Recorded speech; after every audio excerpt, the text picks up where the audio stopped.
el fanatismo de las armas y el racismo fundacional. El versículo sagrado de los conservadores en Estados Unidos es la Segunda Enmienda, aprobada en 1789. Como cualquier versículo de cualquier libro sagrado, es breve y abierto a diferentes interpretaciones.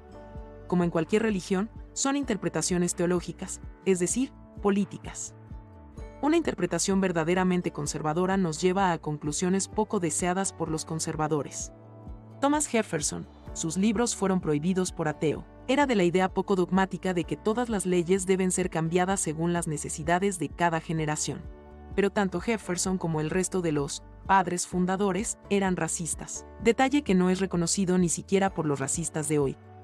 El versículo de la enmienda reza: siendo necesaria una milicia bien regulada para la seguridad de un Estado libre, no se violará el derecho del pueblo a poseer y portar armas. 5 palabras son las claves para entender qué significa la enmienda. 1. Milicia. 2. Y 3. Estado libre. 4. Pueblo y 5. Armas. Empecemos por esta última. 5.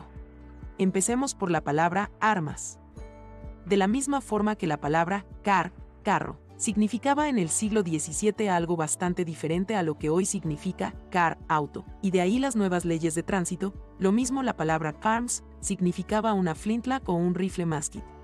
En cualquier caso, para que una persona pudiese matar a otra debía estar a una distancia de pocos metros, luego de disparar, debía realizar un trabajo artesanal para recargar. Desde hace algunas décadas, la gente y los jueces entienden que, con la palabra armas, en 1789 los llamados padres fundadores se referían también a una AR-15 y a otros rifles de asalto capaces de matar, a mucho mayor distancia, a varias decenas de personas antes que cualquiera atine a correr o a defenderse. 4. ¿Qué hay de la palabra pueblo? Desde la misma Constitución de 1787, la palabra people en We the People significaba hombre blanco, esclavista y propietario. De ninguna manera negros, indios o blancos pobres. Pero una palabra es un ideoléxico, es decir, un saco que sirve para cargar diferentes mercancías. 3 y 2. Ahora veamos eso de Estado libre. La idea de los estados libres, opuestos a los estados esclavistas, pertenece a un avanzado siglo XIX que se debatía en abolir la esclavitud, mucho después de expandirla sobre territorios indios y mexicanos donde la esclavitud no existía o era ilegal. En 1789 y por unas generaciones más, el Estado libre era el Estado esclavista de los blancos. De hecho, en todas las cartas, transcripciones del Congreso y artículos periodísticos se asume como algo obvio que la raza libre era la raza blanca, ya que las otras eran incapaces de entender la libertad. Ahora recordemos un poco de la historia de la esclavitud, aunque en las escuelas de Florida está prohibido hablar de esto. Pues, la esclavitud se expandió en nombre de la ley, el orden y la libertad. La tercera estrofa del himno nacional escrita en 1814 por Francis Scott Key proclama: ningún refugio puede salvar al asalariado y al esclavo del terror de la huida, de la sombra de la tumba. La canción de este abogado fue motivada por la quema de los británicos de la Casa de Gobierno en Washington, luego pintada de blanco por los esclavos para ocultar la memoria del fuego. Inglaterra quiso castigar un ataque similar de los estadounidenses a Canadá cuando querían ese territorio como el Estado 14. Muchos negros esclavos se pusieron a favor del invasor, por obvias razones, y el patriota Scott Key, esclavista de ley, descargó su furia poética en la famosa canción, ahora himno nacional. Terminemos con la primer palabra en cuestión, milicia. Como cualquiera en su sano juicio puede darse cuenta, la expresión una milicia bien regulada no significa individuos actuando por cuenta propia. Pero eso no es todo. Tanto en el siglo XVII como en el XIX estas milicias fueron la policía de los esclavistas. ¿Cómo un puñado de amos blancos podía someter a una mayoría de negros esclavos? No por el látigo sino por las armas de fuego. Pero como los amos formaban una confederación en cada estado y entre los estados esclavistas, las milicias armadas eran de vital importancia para salvaguardar la vida de los amos blancos y el sistema mismo, el cual produjo los hombres más ricos del país, el capitalismo esclavista del siglo XIX, incluso cuando el norte ya era un antiguo polo de desarrollo comercial e industrial. Todo derecho está regulado y toda interpretación depende de los intereses políticos del momento. Veamos un ejemplo radical y absurdo referido a la primera enmienda, de la cual me cuento como radical defensor. En 2010, la Suprema Corte, con una amplia mayoría de jueces elegidos por presidentes conservadores, falló en favor de Citizens United, una organización sin fines de lucro, a favor de los derechos de las grandes corporaciones.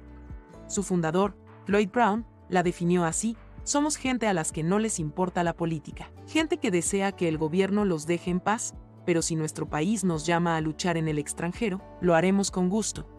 Para este viejo fanatismo anglosajón, las brutales intervenciones en otros países no son políticas ni son sobre intereses económicos, sino puro patriotismo, Dios y la moral.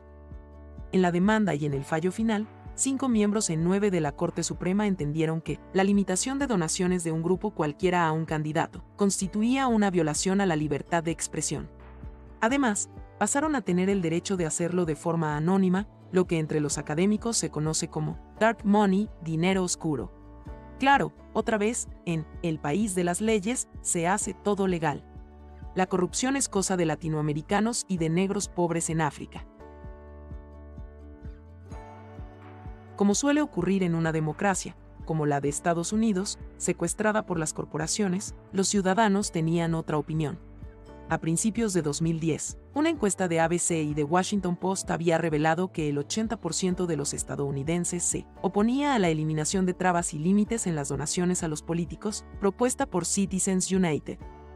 Las interpretaciones políticas contra las regulaciones favorecen siempre a quien tiene el poder. Nadie dice que en cada aeropuerto de Estados Unidos se viola la Constitución porque no se permite el porte de armas. La edad para comprar libremente rifles de asalto es 18 años, pero si fuese por los fanáticos de las armas, sería 6 años, cuando la víctima entra a una escuela y no se siente libre y segura. Pero el límite de 18 años no deja de ser una regulación. ¿O dónde se lee eso en la segunda enmienda? Mientras tanto, 40.000 personas mueren cada año en este país por violencia de armas. No por casualidad, las matanzas suelen tener una motivación racias contra las razas inferiores, ya que esa obsesión está en el ADN de la historia de este país. Los negros, los asiáticos o los hispanos no masacran blancos por odio. El problema de la criminalidad en los barrios negros se debe a esta misma historia de discriminación. Cuando se convirtieron en ciudadanos, fueron segregados de inmediato, a punta de revólver y por diversas políticas como el trazado de autopistas o la criminalización de ciertas drogas, introducidas por la misma CIA al país y usadas por el presidente Nixon, de forma deliberada, para criminalizar negros y latinos. Este es el concepto de libertad de quienes sufren de una paranoia que no los deja ser libres. Y se la imponen a los demás en nombre de la libertad, como en tiempos de la esclavitud legal, defendida hasta por los esclavos felices.